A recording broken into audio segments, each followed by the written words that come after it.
پاکستان کے انٹیلیجنس ادارے ISI نے 3 مارچ 2016 کو بلوچستان سے کلبھوشن یادو نامی شخص کو گرفتار کیا۔ کلبھوشن یادو پر یہ الزام لگایا گیا کہ وہ انڈین انٹیلیجنس ادارے را کا ایجنٹ ہے جو کئی سالوں سے پاکستان میں جاسوسی کرنے اور دہشت گردی پھیلانے میں ملوث رہا۔ گرفتاری کے بعد کلبھوشن یادو کو پاکستان میں فوجی عدالت کے سامنے پیش کیا گیا، جہاں پر اس کا ٹرائل ہوا اور اس کو سزائے موت کی سزا سنائی گئی، مگر سزا سنانے کے باوجود ابھی تک پاکستان کلبھوشن یادو کو سزائے موت نہیں دے سکا۔ آج کی اس ویڈیو میں ہم سمجھنے کی کوشش کریں گے کہ کلبھوشن یادو کیس کے اصل فیکٹس کیا ہے، فوجی عدالت میں ٹرائل کے دوران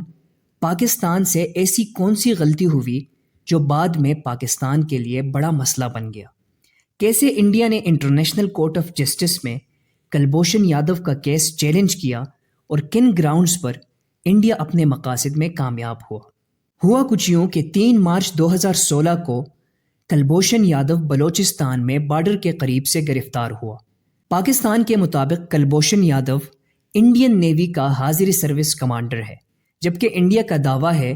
کہ وہ انڈین نیوی کا کمانڈر تھا، مگر 2001 میں وہ ریٹائر ہوا تھا، جس کے بعد وہ ایران میں اپنا بزنس کر رہا تھا۔ پاکستان کا یہ بھی دعویٰ ہے کہ گرفتاری کے وقت یادو سے ایک فیک انڈین پاسپورٹ برآمد ہوا تھا، جس پر اس کا نام حسین مبارک پٹیل لکھا ہوا تھا۔ گرفتاری کے 3 ہفتے بعد یعنی 25 مارچ 2016 کو پاکستان نے اسلام آباد میں موجود انڈین ہائی کمیشن کو انفارم کیا کہ آپ کا شہری اور نیوی کا ایکٹیو سرونٹ پاکستان میں جاسوسی کرتے ہوئے پکڑا گیا ہے۔ اس کے ساتھ ساتھ کلبھوشن یادو کا ایک ویڈیو پیغام بھی ریلیز کیا گیا، جس میں اس نے اپنے جرم کا اقرار کرتے ہوئے کہا کہ میں را کا ایجنٹ ہوں اور 2002 سے پاکستان میں انڈیا کے لیے جاسوسی کر رہا ہوں۔ اس کا یہ ویڈیو پیغام آج بھی یوٹیوب پر موجود ہے۔ 21 ستمبر 2016 کو کلبھوشن یادو کا پاکستان کی ایک فوجی عدالت میں ٹرائل شروع ہوا۔ پاکستانی اتھارٹیز کے مطابق ٹرائل کے دوران کلبھوشن کو اپنے ڈیفنس کا مکمل حق دیا گیا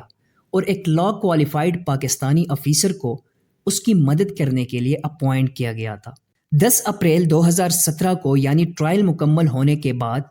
پاکستانی فوجی عدالت نے کلبھوشن یادو کو مجرم ڈکلیئر کیا اور اس کو سزائے موت کی سزا سنائی۔ آپ سب جانتے ہوں گے کہ پاکستان اور انڈیا دونوں ممالک نے ایک انٹرنیشنل کنونشن سائن کیا ہے، جس کا نام Vienna convention on consular relation ہے۔ اس کنونشن کے آرٹیکل 36 کے مطابق جب ایک ملک دوسرے ملک کے کسی شہری کو گرفتار کرتا ہے تو گرفتار ہونے والے قیدی کو کونسلر ایکسس کا حق دیا جائے گا۔ وہ اپنے ملک کے کونسلر افیسر سے ملاقات کر سکے گا اور گرفتار کرنے والے ملک کی ذمہ داری ہوگی کہ وہ قیدی کو اس آرٹیکل کے تحت اپنے حقوق سے آگاہ کرے اور اس کو کونسلر ایکسس کی اجازت دے۔ اس کے ساتھ ساتھ اس آرٹیکل میں دوسری اہم بات یہ لکھی گئی ہے کہ دوسرے ملک کا شہری گرفتار کرنے کے فوراً بعد اس ملک کو انفارم کیا جائے گا کہ آپ کا شہری ہمارے ملک میں گرفتار ہوا ہے۔ کلبھوشن یادو بھی انڈیا کا شہری تھا جس کو پاکستان نے گرفتار کیا تھا۔ انٹرنیشنل لاء کے اس آرٹیکل کے مطابق کلبھوشن یادو کا یہ حق بنتا تھا کہ پاکستان اس کو کونسلر ایکسس دے، مگر ایسا نہیں ہوا۔ کلبھوشن یادو کے کیس میں انڈیا نے اسی آرٹیکل کے تحت پاکستانی فوجی عدالت کا فیصلہ انٹرنیشنل کورٹ آف جسٹس میں چیلنج کیا۔ جب یادو کا ٹرائل فوجی عدالت میں شروع ہوا، اسی وقت انڈیا نے بار بار پاکستان سے ریکویسٹ کی کہ کلبھوشن یادو کو کونسلر ایکسس دیا جائے اور ہمارے آفیسرز کو ان سے ملنے دیا جائے، مگر پاکستان انکار کرتا رہا، اور آخر میں پاکستان نے انڈیا کے سامنے یہ شرط رکھ دی کہ اگر انڈیا اس کیس کی انویسٹیگیشن میں ہماری مدد کرے تو ہم کونسلر ایکسس کی اجازت دے دیں گے، مگر انڈیا اس بات پر راضی نہیں ہوا۔ پاکستانی فوجی عدالت کا فیصلہ آنے کے کچھ ہی روز بعد انڈیا نے انٹرنیشنل کورٹ آف جسٹس میں ایک اپلیکیشن دائر کی، جس میں لکھا گیا تھا کہ پاکستان نے کلبھوشن یادو کے گرفتاری کے فوراً بعد انڈیا کو انفارم نہیں کیا، بلکہ 3 ہفتوں کا ٹائم لیا،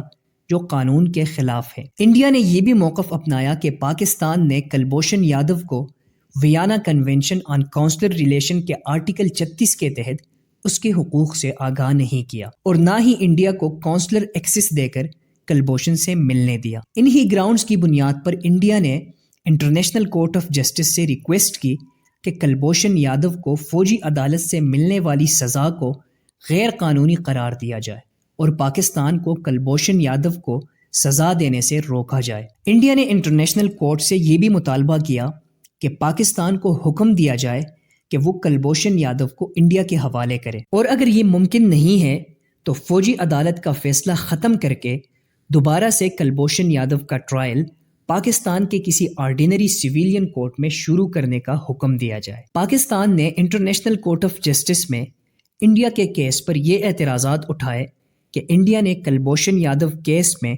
پاکستان کے ریکویسٹ کرنے کے باوجود شواہد دینے سے اور انویسٹیگیشن میں مدد کرنے سے انکار کیا، جو کہ اس کی ڈیوٹی تھی۔ اس اعتراض کے جواب میں انڈیا کے وکیل نے کہا کہ کونسلر ایکسس دینے کے لیے لازمی نہیں ہے کہ وہ ملک آپ کو اپنے شہری کے خلاف انویسٹیگیشن کرنے میں مدد کرے، وہ مدد کرے یا نہ کرے، آپ کو کونسلر ایکسس دینی پڑے گی۔ عدالت نے پاکستان کا یہ اعتراض ریجیکٹ کیا۔ دوسرے اعتراض میں پاکستان نے کہا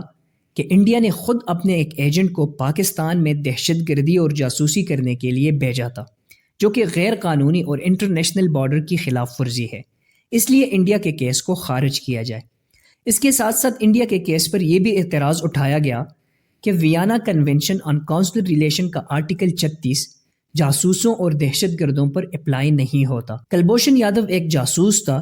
جس کو کونسلر ایکسس دینے کے لیے پاکستان ذمہ دار نہیں تھا۔ عدالت نے یہ کہہ کر اس اعتراض کو بھی ریجیکٹ کیا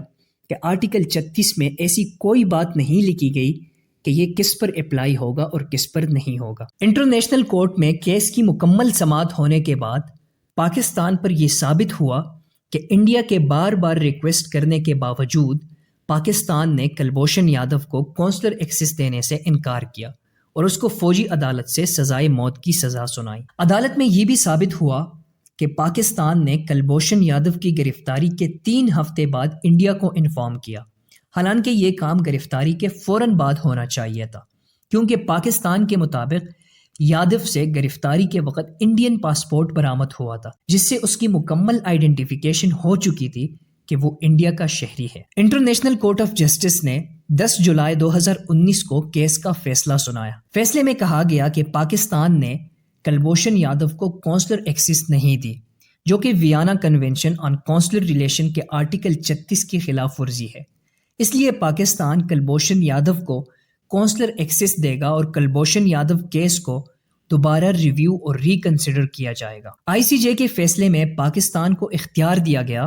کہ وہ کس طرح سے کیس کی دوبارہ ریویو یا ریکنسیڈریشن کرتا ہے، مگر پاکستان کی یہ ذمہ داری ہوگی کہ ریویو اور ریکنسیڈریشن میں ڈیو پروسیس آف لا اور فیئر ٹرائل کو مد نظر رکھا جائے گا، جس کا مطلب یہی ہوا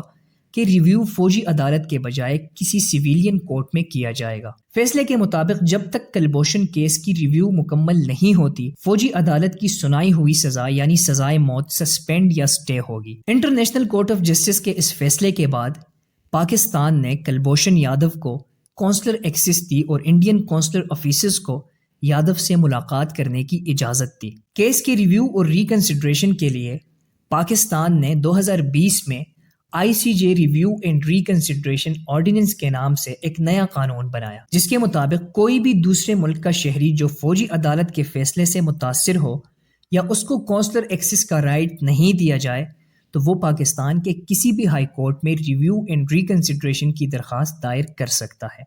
اسی قانون کے تحت کلبھوشن یادو کیس کی ریویو اینڈ ریکنسیڈریشن کی درخواست اسلام آباد ہائی کورٹ میں دائر کی گئی، مگر ابھی تک اسلام آباد ہائی کورٹ کے بار بار نوٹسز کے باوجود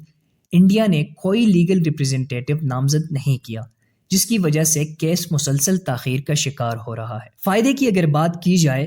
تو انڈیا کو وقتی طور پر یہ فائدہ ضرور ہوا کہ انٹرنیشنل کورٹ آف جسٹس نے اس کے ٹوٹل 4 مطالبات میں سے 3 مطالبات قبول کیے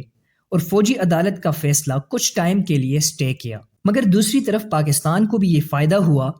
کہ ICJ نے کلبھوشن یادو کو فوجی عدالت سے ملنے والی سزائے موت کو مکمل نل اینڈ وائڈ ڈکلیئر نہیں کیا،